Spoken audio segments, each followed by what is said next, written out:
Welcome back to the 78th online episode of Peacetime, hosted every Sunday morning by Peace Point with myself, Phra Nicholas Thanissaro, coming to you today from the IMC in Azusa, California. Last time you saw me, we looked at blessing number 26 on sorrowlessness. With the Dhamma talk today, we'll continue on our journey through the 38 blessings to the penultimate blessing, that is, number 37 on freedom from subtle defilements. So today's session will run to about an hour and 10 minutes, starting with a 20-minute talk on the 3 categories of subtle defilements, then 40 minutes of meditation and 20 minutes on the 10 fetters and how to overcome them. The subject matter of this blessing is in fact a result of practicing all the previous blessings, right from not associating with fools up to the practice of the Brahmafaring. As a result of the training, the mind becomes progressively more refined until it is possible to see the Four Noble Truths in the same way that the Buddha did. Ultimately, though, we need to work on ourselves until there are no remaining defilements in the mind. Even for the Buddha, it was not possible to achieve such attainments instantly. Even in his final lifetime, it took full 6 years. Having become enlightened as a result of his attainment, others too were able to reach an end of defilements. But as the Buddha guaranteed in the Jātaka, whoever abandons lust no longer lusts after things. Lust will slip away from them as a dewdrop from a lotus flower. Whoever abandons hate does not offend the malicious. Hate will slip away from them as a ripe palm fruit from its stalk. Whoever leaves behind delusion is no longer deluded. Delusion will slip away from them as sunrise dispels the darkness. Although a healthy person may go through life without ever seeing the inside of a hospital, but unless you're talking about those who have reached enlightenment, there is no person who has never suffered from defilements in the mind. Defilements, like litter, have gross and subtle forms. Gross litter can be picked up and put in a trash can. Fine litter is more difficult to detect. In the same way, defilements of the mind have subtle forms which can be compared to fine dust, so small that they can't even be detected with normal eyesight. Such defilements are equivalent to the fine dust that clings to a mirror or a lens or your glasses, making them dull. You only notice such dust when you can clean it away, and you're surprised to find you can see the clarity underneath. It is the absence of these subtle defilements which is the subject matter of this blessing. Of course, such a state is a result of the practice of those who have already come to an end with defilements. But for the benefit of those of us who have not quite reached this point in their practice, we take the opportunity in this blessing to examine the nature of the subtle defilements and give some possible advice for uprooting them. Defilements are like pollutants or impurities found in the mind which stop the mind from working as efficiently as it should. They're equivalent to bacteria or viruses in the body, external carriers of disease which cause the body to suffer from various illnesses. The Pali word used to refer to this blessing is virajang, which literally means stainless, faultless, or freedom from defilements and passion. In the commentaries, it's used specifically to mean freedom from the subtlest of defilements. Attaining freedom even from such subtle defilements is beneficial because, for as long as such subtle defilements are still present, the mind will lose its luster. These subtle defilements will penetrate, smother, and downgrade the mind, causing it to lose its radiance. The mind which is free of subtle defilements is in fact free of all defilements, whether it be gross, medium, or subtle. All have been completely uprooted and no longer hold sway over the functioning of the mind. So definitively have the defilements been eradicated from the mind that they can never grow back. So the mind is pure and radiant and has broken free from the grasp of rebirth, like water off a duck's back. For those who have attained nirvana, even the subtlest of defilements can no longer attach to the mind. You'll remember from previous lectures that there are 3 categories of mental defilements: greed, hatred, and delusion, each of which has its identifying characteristics.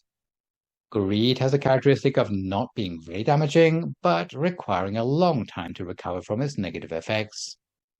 Once we have succumbed to greed or desire, it will be a long time before we can get back to how we were before. For a clear example, think of how long it takes to recover from heartbreak, or the sorrow described in the previous blessing.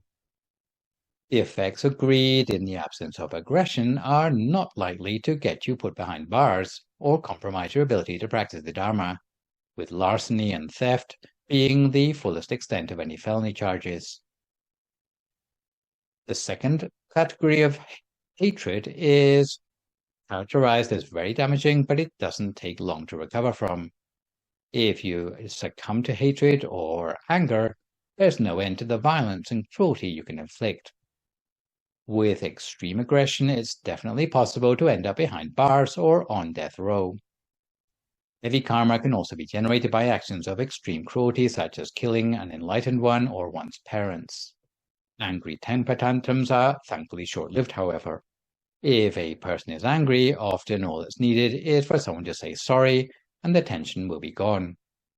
Anger can disappear as suddenly as it arrives, and sometimes the hothead cannot even remember what they were supposed to be angry about. Sometimes a person who's done something really crazy when they were mad afterwards can't imagine how they could have got so riled up. So if you've been collecting up a lot of old scores, be quick to settle them and practice forgiveness instead, even if you feel as if you are the one who deserves the apology. The final category of delusion has the character of being both very damaging and also taking a long time to recover from. The most frightening thing about delusion or ignorance is that we don't know that we don't know. It's like the blind leading the blind. Both the worldly and spiritual retributions for ignorance are serious. If you do something out of ignorance, you will keep on making the same mistakes again and again. Ignorance is also the root of greed and hatred. It is incredibly hard even to know where to start dealing with ignorance, if you haven't already attained the body of enlightenment. Even when you have attained the body of enlightenment, to eradicate ignorance still takes a lot of effort. Which is no surprise, because even some stream enterers need to practice for a further 7 lifetimes before they can get completely free of their ignorance. For each of the 3 categories of defilements, greed, hatred, and delusion, in their respective colors, there are gross, medium, and subtle levels of seriousness for the defilements. And today we'll be focusing on the subtle level of the defilements. The first category of defilements of greed and desire, known in Pali collectively as raga, includes all defilements which have positive attachments, generating love, passion, and desire.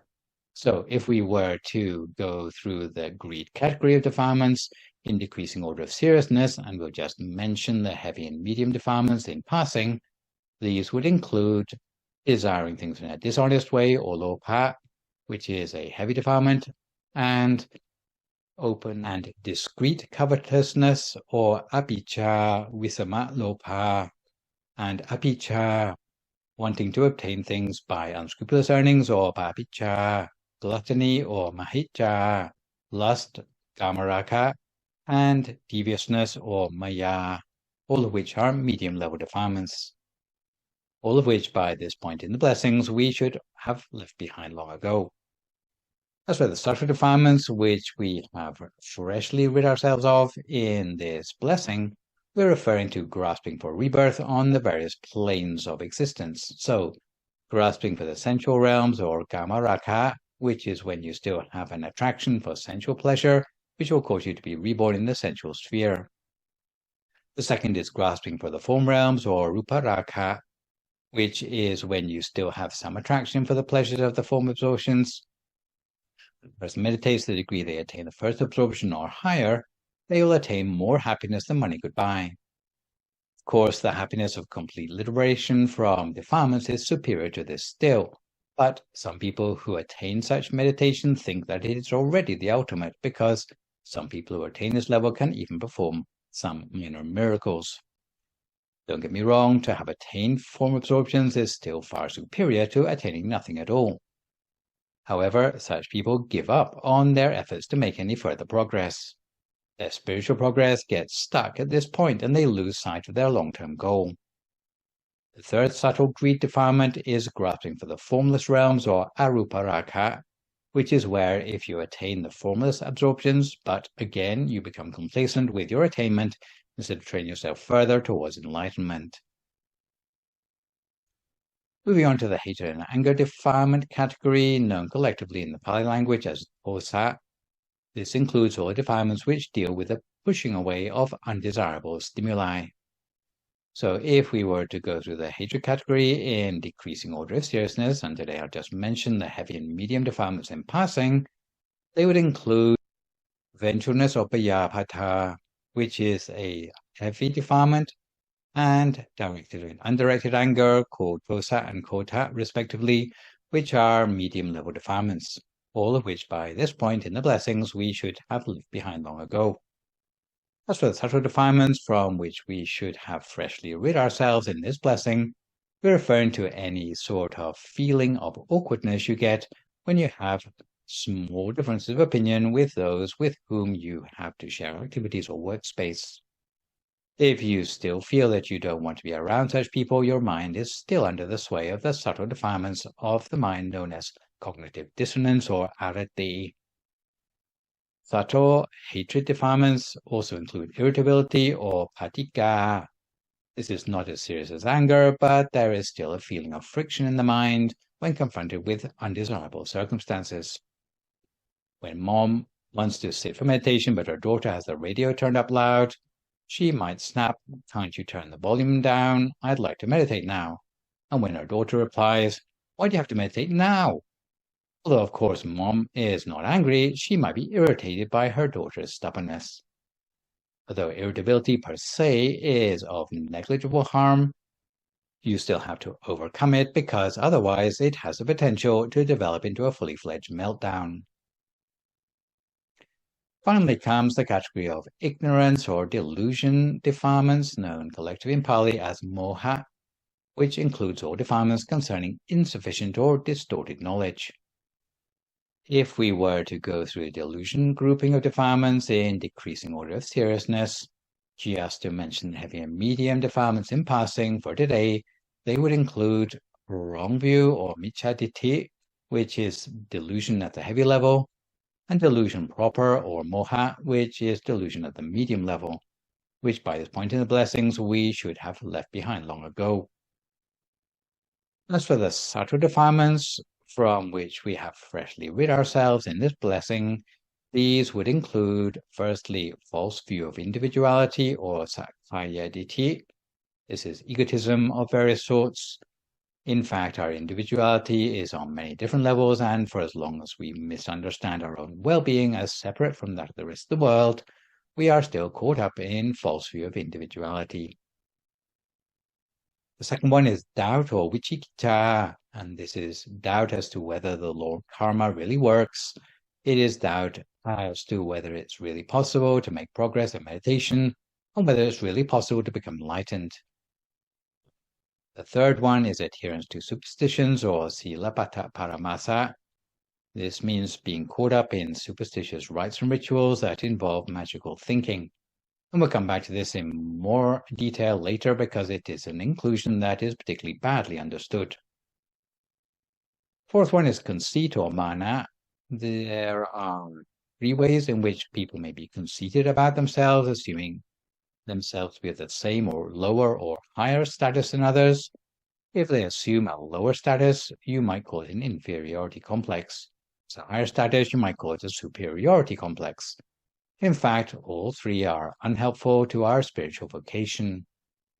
We assume ourselves to be superior to others, and by extension our skills or experience or behavior, we lose the opportunity to improve ourselves further, and we'll end up as prisoner to our own stupidity. Fifth one is absent-mindedness or uddhacca. This is restlessness of the mind that is experienced when you try to keep your mind on the object of meditation, but your mind wanders on to every other subject under the sun. The final one is ignorance proper or avijja. This is a lack of true knowledge or excess of the wrong sort of worldview in a person. It is a lack of clarity on important life questions such as where we come from, why we are here, when and where we are going to die. Satisfactory answers to such questions require attainment of the Dhammakaya, and not just the initial Dhammakayas of the higher stages of awakening. So just before we come to time for our meditation today, we have time for a quick but relevant scriptural story that today comes from the Kāma Jātaka, where there was once a king who had 2 sons. When the king passed away, the elder son did not want to rule, so he renounced the throne in favor of the younger son and went to live as a commoner in border country.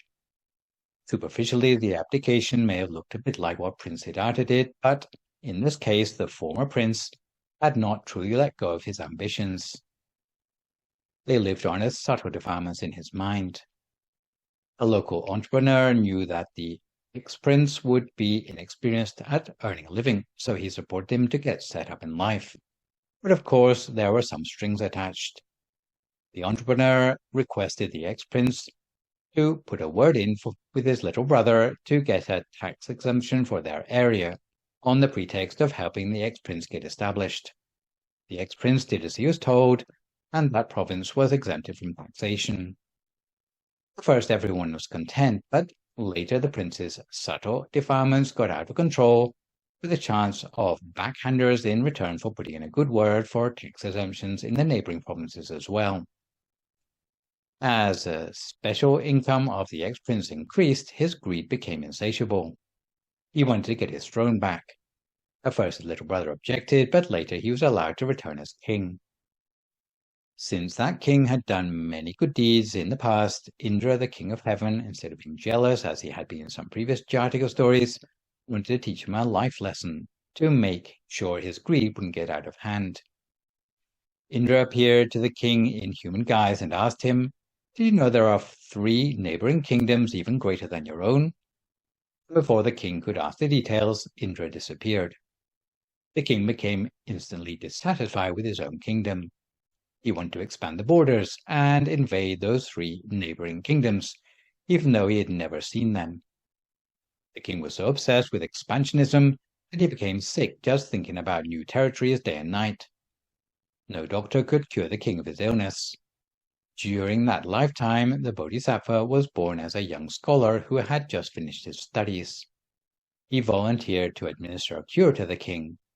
He discovered the cause of the illness and was able to heal the king without recourse to medicine, just by using questions to make the king recover his wits.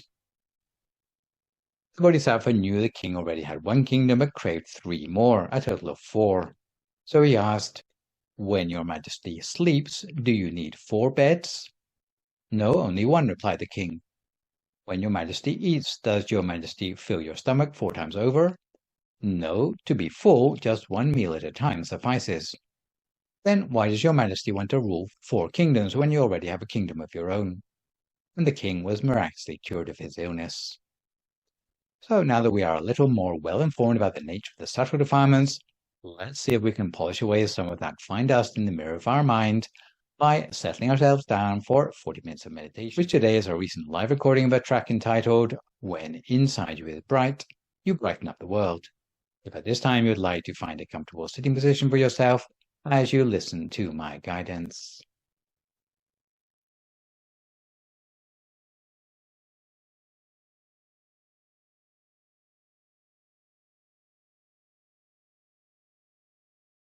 When you're ready, let's softly and gently close our eyes.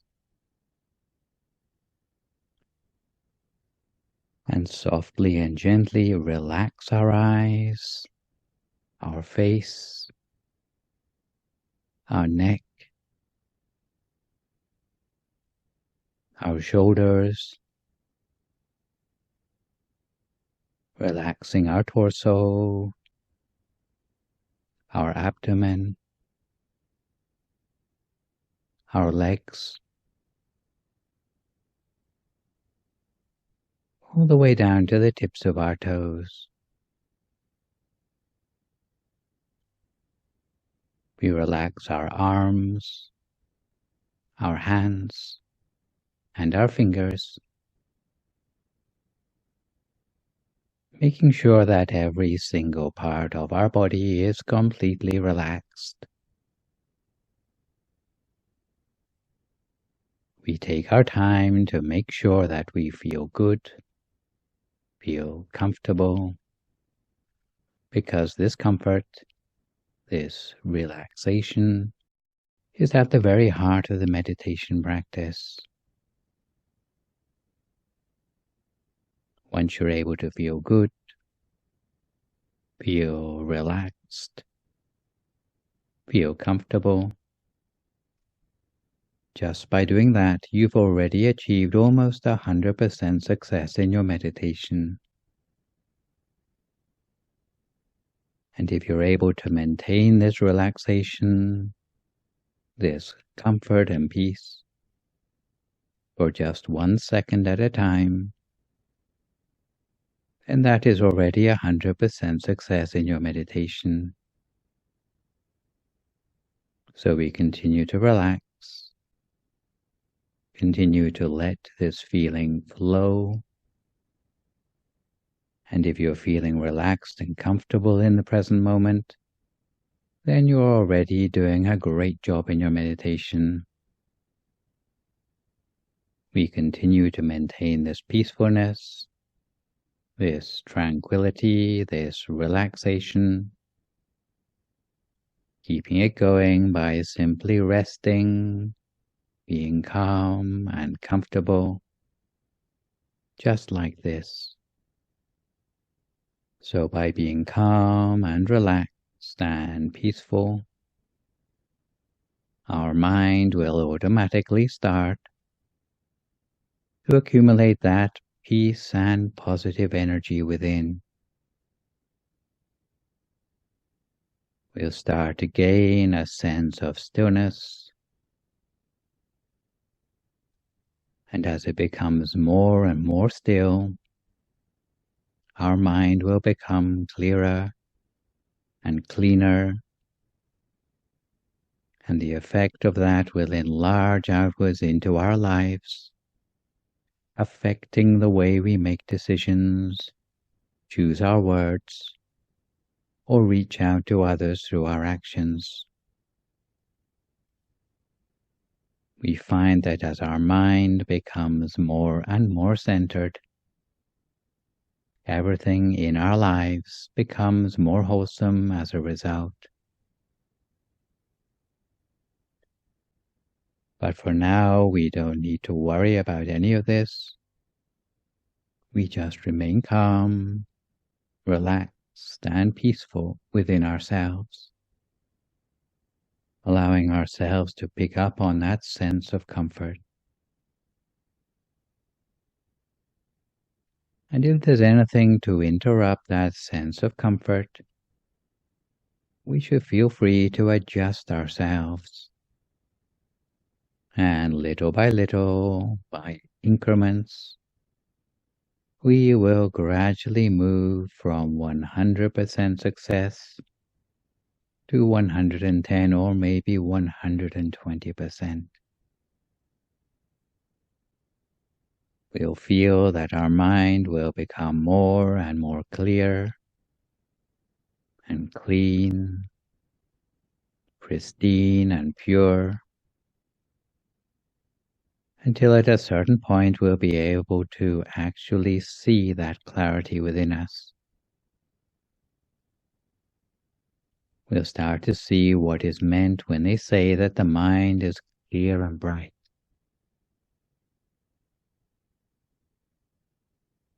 And whatever happens in our meditation, or even if nothing happens at all, we just allow our mind to remain still. Keep our mind at ease. Keep our mind relaxed, calm and peaceful,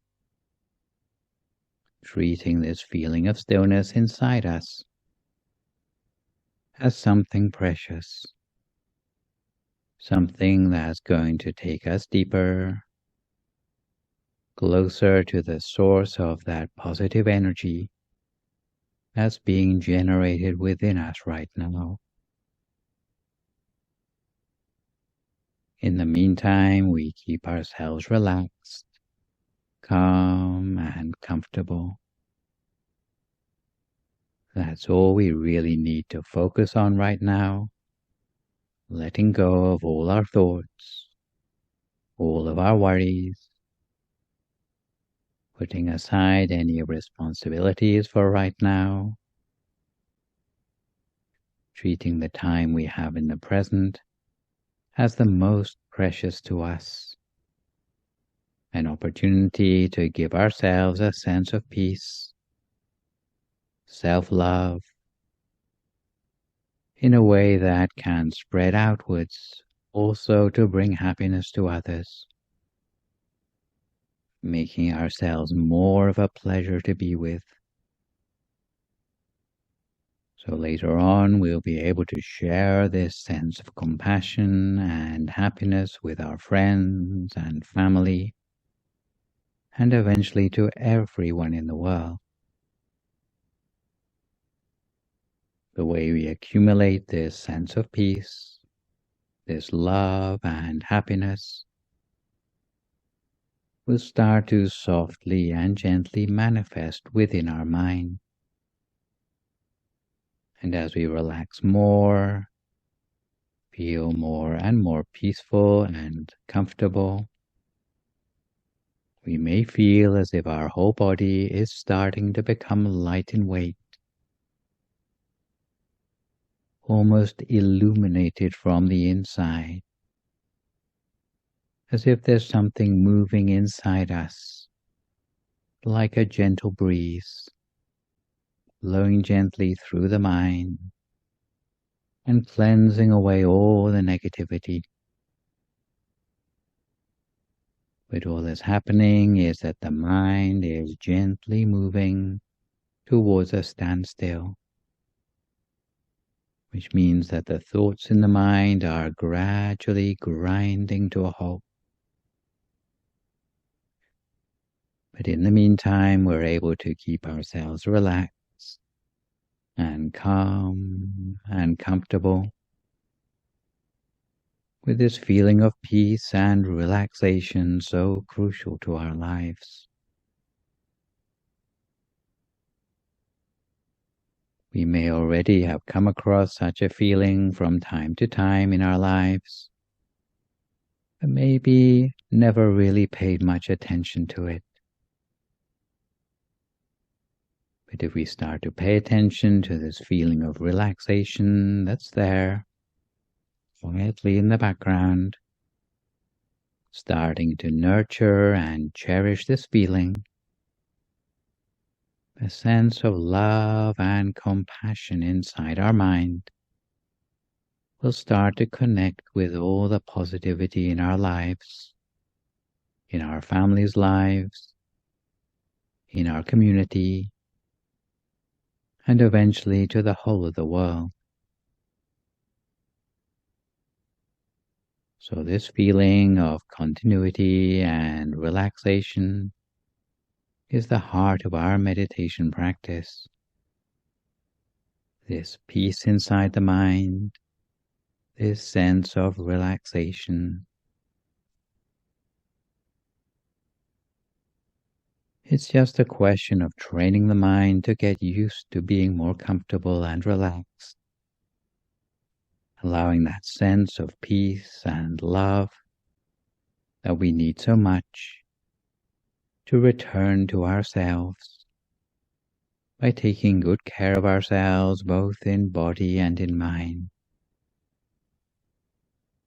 maintaining that good feeling while keeping a sense of comfort, accumulating more and more of that sense of peace and happiness.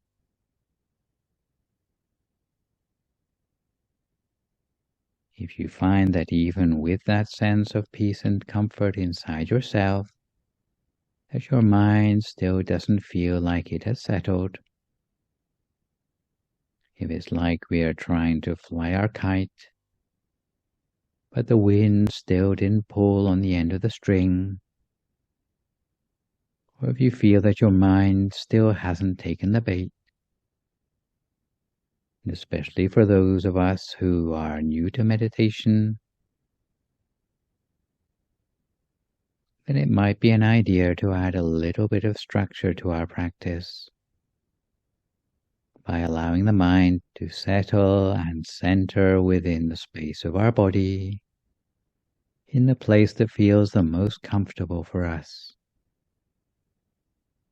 or more classically, somewhere down around our solar plexus, gently guiding the mind into place in a way that it finds it easiest to link up with that sense of positivity on the inside.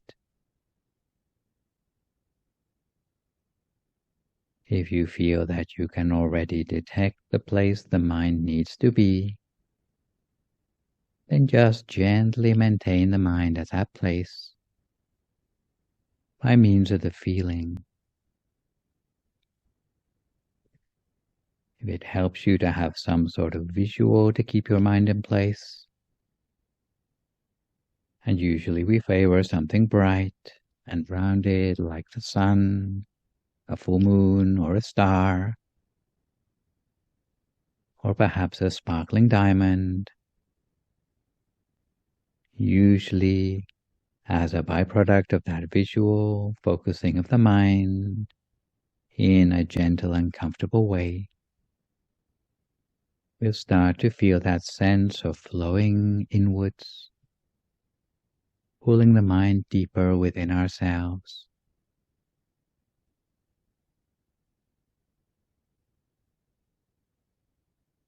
If we find the mind wandering away, losing touch with that feeling, each time we just bring it back again. In the same way, we can pull the mind back if we suffer from sleepiness or discomfort. What's important is that we don't worry about what's happening in the meditation.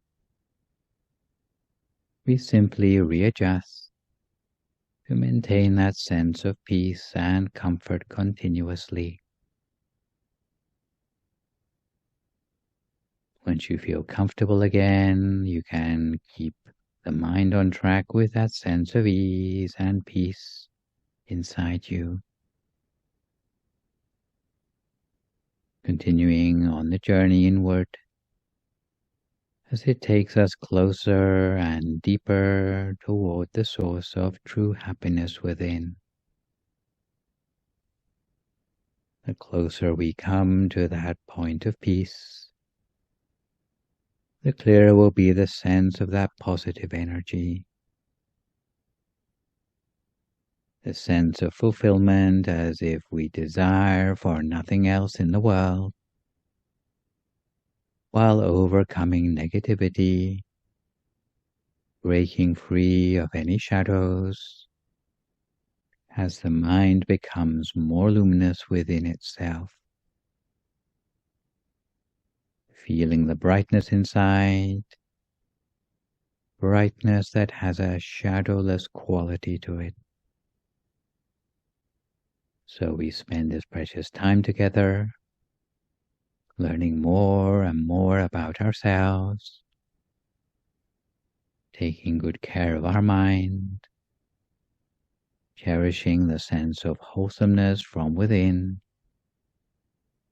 maintaining that sense of relaxation and comfort,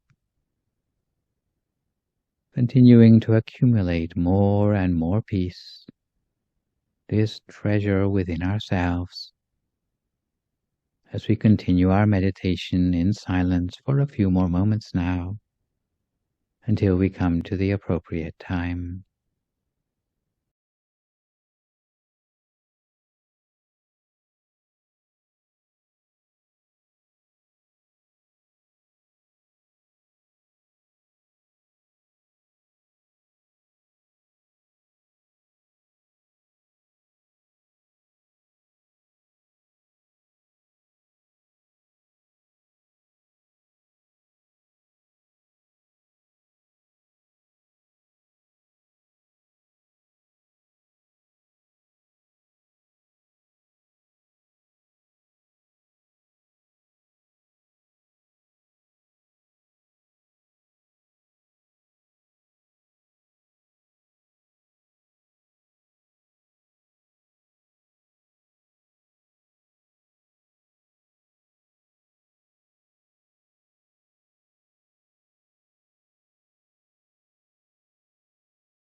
So we continue to keep our mind on track, immersed always within that sense of happiness, contentment, and relaxation within ourselves, while making sure our body remains comfortable and maintaining a sense of contentment with whatever we have achieved in our practice so far. With that sense of contentment, we'll continue to progress in our practice whatever happens. Being comfortable within our mind means keeping our mind free from worries, allowing ourselves to immerse the mind in that sense of tranquility. If we can manage to stay with this sense of relaxation and comfort, it's already the heart of the meditation practice. As long as we give due importance to this feeling of relaxation, then it's already 99.99% of success in our meditation. We continue to maintain this sense of relaxation. Little by little, our mind will become completely still. And through that sense of stillness and relaxation, it will become attracted by itself to the true source of tranquility or true peace within ourselves. Because although this source of happiness already exists in the mind, it only becomes tangible to us when the mind becomes still and free of thought, at which point it will become attracted there, returning to its origin, and that 99.99% of success will give way to the remaining 0.01%, which is to be consistent with that feeling, to keep that feeling of relaxation going as long as we can. And when it starts to go away, then we readjust and come back to that feeling again. It may seem repetitive that we have to keep readjusting in this way, but eventually the repetition will ensure that we reach closer and closer towards a sense of true happiness within the mind, gradually accumulating the happiness little by little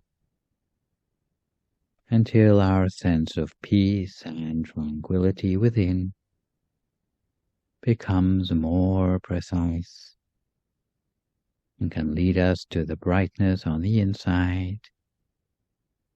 Because when you are bright inside, you will brighten up the rest of the world as well. So we continue in this way, lightly and gently, keeping our mind on track at the center of ourselves, immersed constantly and consistently at the center of that sense of inner peace, for a few more moments in silence, until we come to time for some loving kindness meditation.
So we continue to keep our mind on track at the center of ourselves,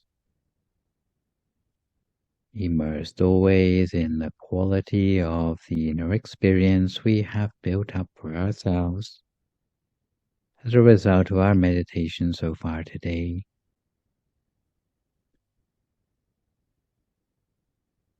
For some people, it will be a feeling of well-being that seems to well up from the inside.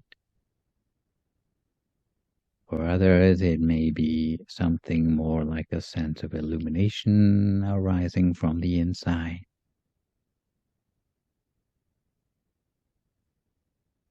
For others still, it may be a sort of imagery on the inside that we can appreciate through our mind's eye. So whatever form that inner experience seems to take towards the end of our practice, by touching gently with our awareness at the center of that inner experience, we will become able to extend the qualities of that inner experience as loving kindness, initially towards ourselves, later towards the wider world around us. So while remaining calm and relaxed and comfortable, we softly bring our awareness to the center of ourselves, bringing our mind to rest at that place, the place of greatest contentment for us, while letting it be and letting it go, while remaining calm and relaxed and still at the center of that sense of tranquility, or making the wish or the affirmation for ourselves at the center of that feeling that we always be well and happy, healthy, wealthy and wise, be fulfilled in all our wholesome wishes, successful in all our wholesome goals, be loved and respected, protected wherever we go, be able to find peace in our mind quickly and easily at all times, and to be a role model of peace and love and true happiness for as many other people as we possibly can. We can make a wish for ourselves to be able to still our mind,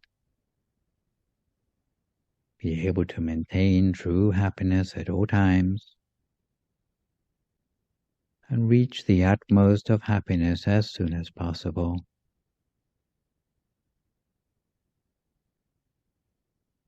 And having extended good wishes for ourselves through our loving kindness, we can now extend that loving kindness beyond ourselves, outwards into the world around us, in ever-widening circles. The positive energy that we have accumulated through our practice, almost like ripples emanating outwards from our center, ever wider into the world around us, softly and gently expanding with a sense of love and kindness and positive energy towards those around us in the world, throughout this room, throughout the entire building, and outwards into the neighborhood in all directions all around, sharing the sense of peace and love with all beings around us, softly and gently expanding it further and further till it covers the entire city, the whole country, until it covers the whole of the world. picturing the world as clear and bright and shining and filled with positivity, where positive energy cleanses away all the negativity as we share our love and kindness with everybody on this planet,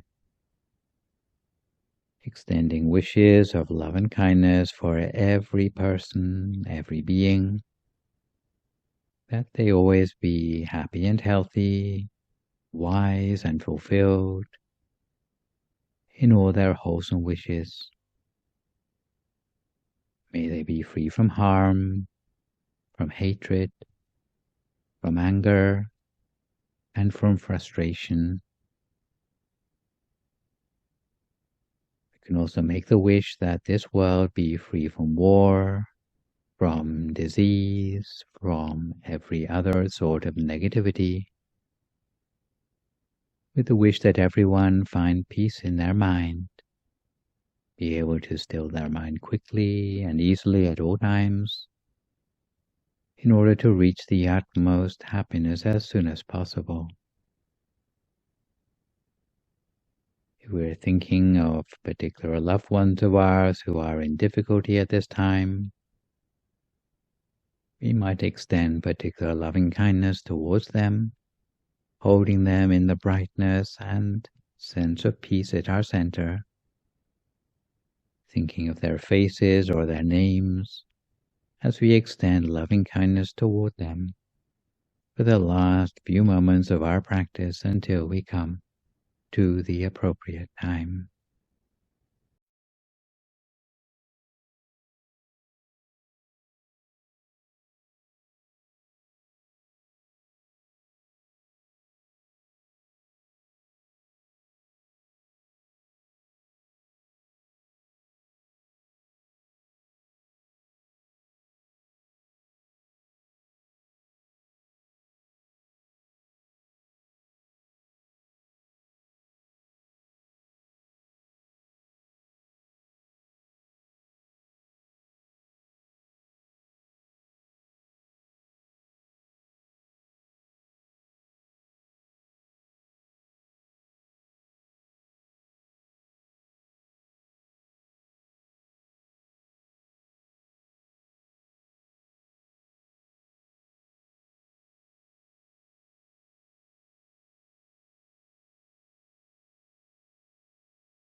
Sappha Putthanuppāvena, Sappha Dhammanuppāvena, Sappha Saṅghānuppāvena, Sattha Soti, Bhavantu Te. So if you'd like to come to the end of your meditation for today, you can gradually open your eyes again. If you feel uncomfortable, then slowly try changing to a more comfortable position before gradually finishing your practice. So to return gently to our subject matter of subtle defilements today, if we put all the three categories of subtle defilements together, what is overcome in the final stages of enlightenment can be concluded in the form of the 10 fetters or samyojana, which are sequentially uprooted by each of the stages of enlightenment by the process I have already described in Blessing 33.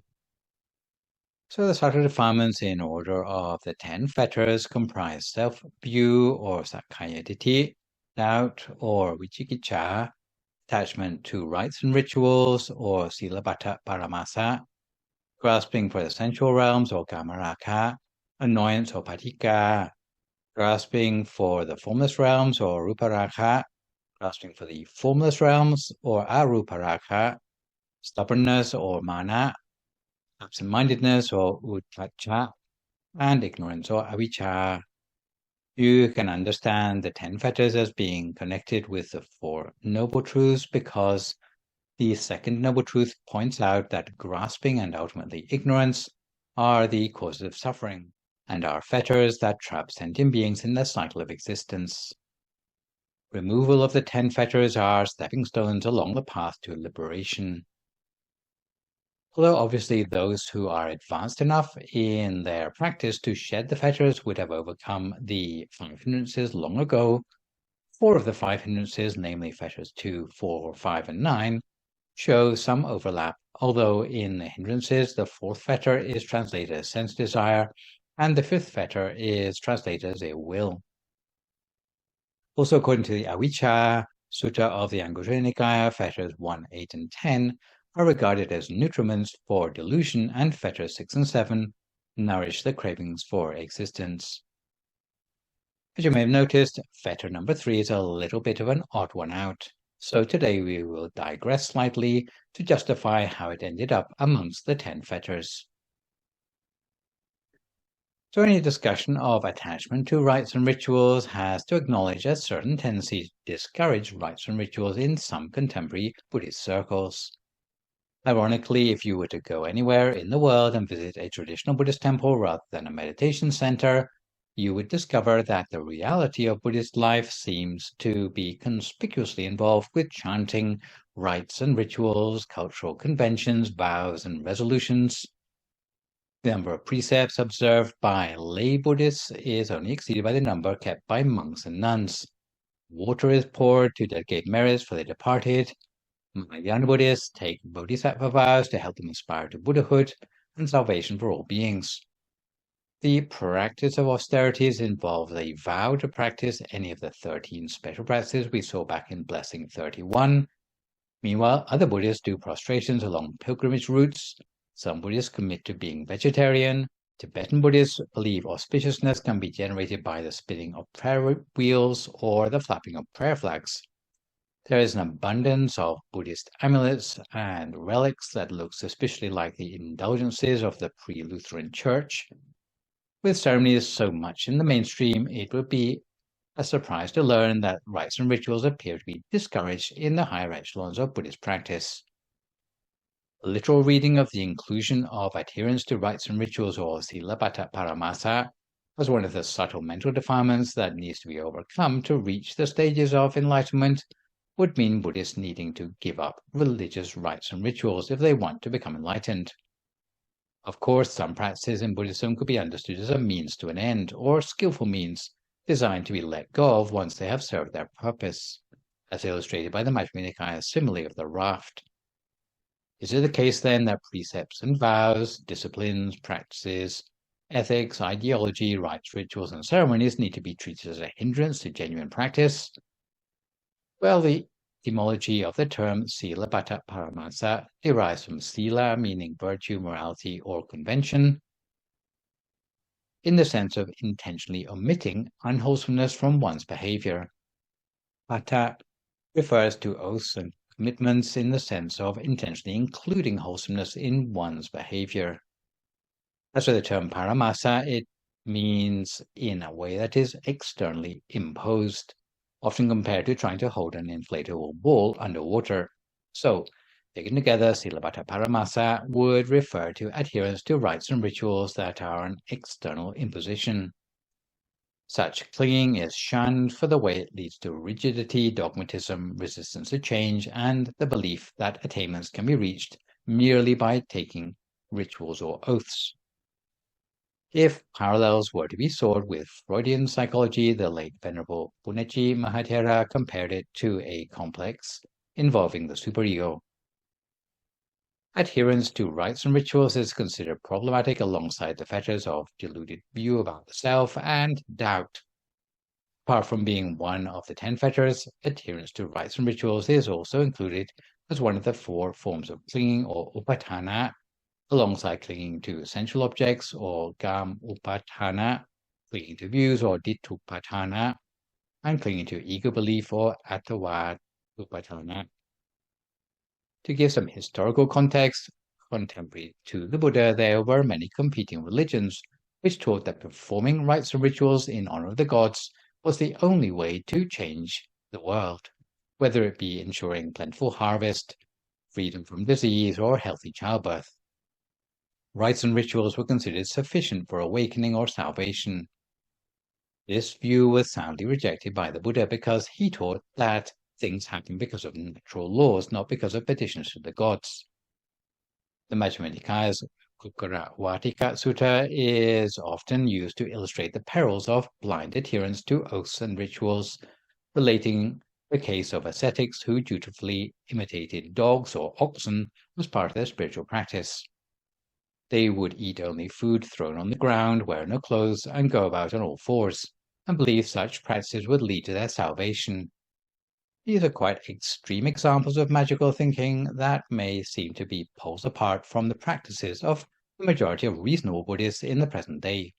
Consequently, modern Buddhists tend to think that rather than the content of the rites and rituals themselves, the issue being addressed by adherence to rites and rituals likely concerns blindly following externally imposed conventions.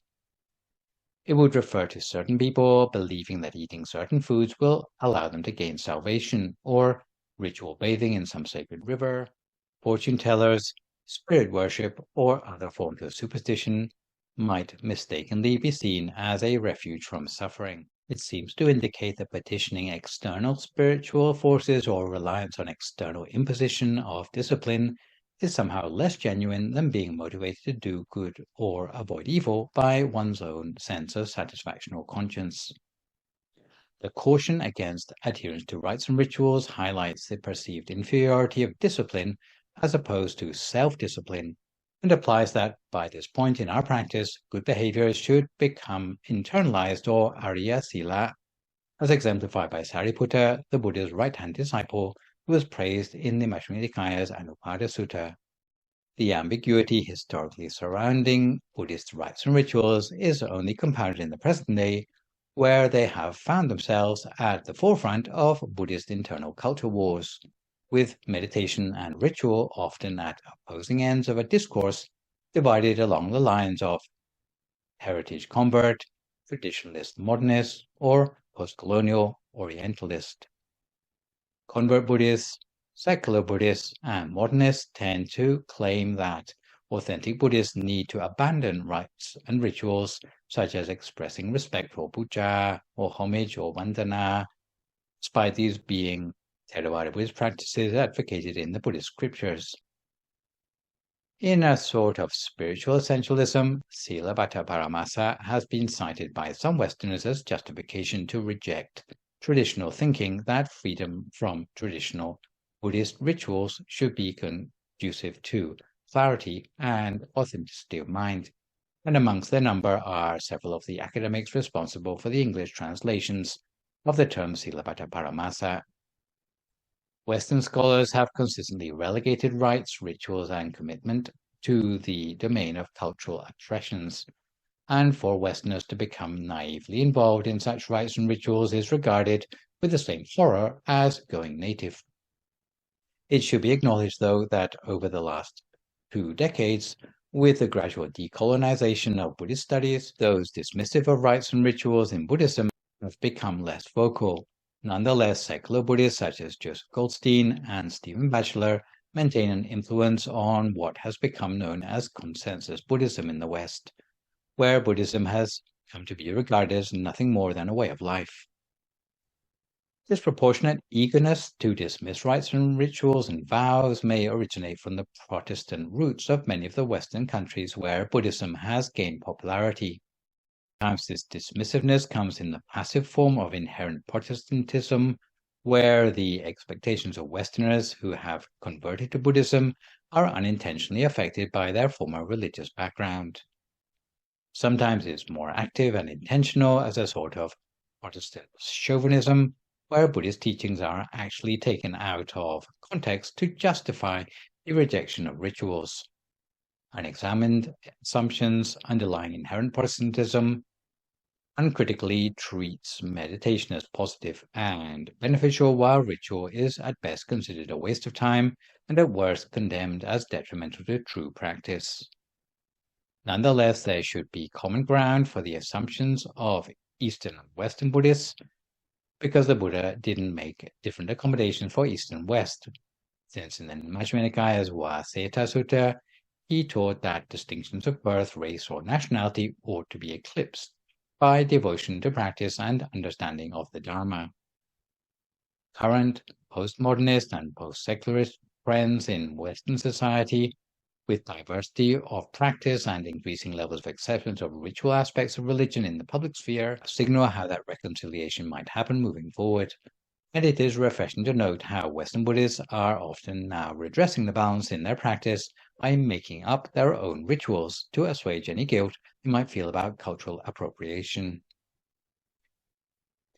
To many, the deprioritization of ceremonies in Buddhism makes sense because, after all, there is no explicit mention of rites and rituals in the factors of the Eightfold Path.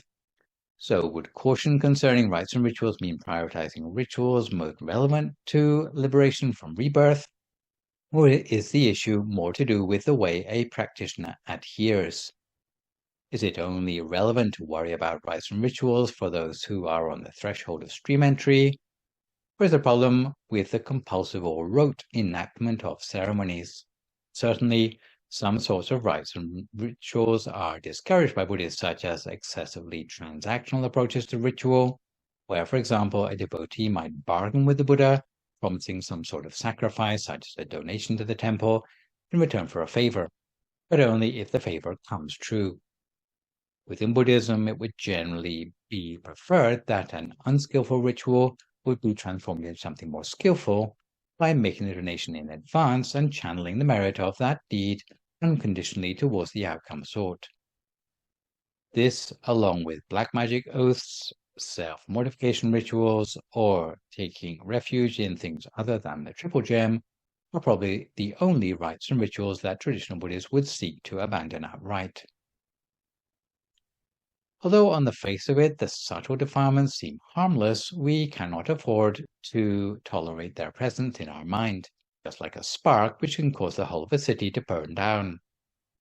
The Buddha therefore taught that we see danger even in the smallest of things, something which he referred to as anumattesu vachesu paya dasavi. Even though all these subtle mental paints may be considered minor, no more than fine dust in the mind, we have to get rid of them anyway, because otherwise they will hold us back from enlightenment or force us to relapse into the more serious types of behavior. For most people, the mental taints are so subtle that it's like it doesn't really matter whether they're there or not. Nonetheless, they are like tiny bacteria which can cause much more serious diseases. If meditation progress is not our full-time job, it's often difficult to appreciate the urgency of getting rid of these subtle defilements. Nonetheless, we cannot afford to ignore them, or at least treat them with the utmost caution. The best security is to uproot them completely, and we'll finish by reminding ourselves of some of the best remedies for each of the categories. So I've already gone into the detail of overcoming the subtle defilements in the preceding blessings, but just as a quick reminder, the best way to overcome grasping for the sensual realms or sensuality more generally is to practice contentment with one's spouse, give up frivolous behavior, use funerals for our benefit, associate with good friends, love ourselves unselfishly, spread loving kindness limitlessly, or stay single or celibate, keeping the 8 precepts, and generally keeping life properly in perspective through meditation. Grasping for the form and formless realms can be overcome by making a daily resolution to reach nirvana. On the anger front, the subtle defilements of cognitive dissonance and irritability can be overcome, assuming that you are still in control of your temper, by doing or saying nothing harmful while irritated, and more generally cultivating love and kindness, training yourself in patience, and trying to avoid associating with angry people.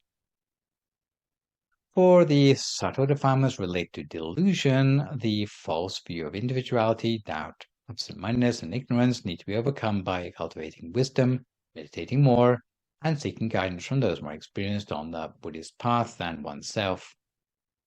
Conceit can be overcome by being humble, being wary of comparing yourself with others, and avoiding flatterers.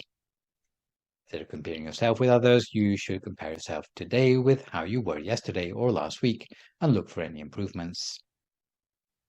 As for overcoming adherence to rites and rituals, it would seem that caution towards rites and rituals is best implemented through better understanding of the role motivations, intentions, and worldview play in the ceremonial practice of respect, homage, or resolution, and shifting attention away from the precept or practice per se to the qualities of mind surrounding them. Even superficially empty actions can be imbued with spiritual meaning if performed with right intention. Similarly, many rites and rituals in a Buddhist context can be understood as the formal opportunity to practice generosity, bolster morality, and meditate.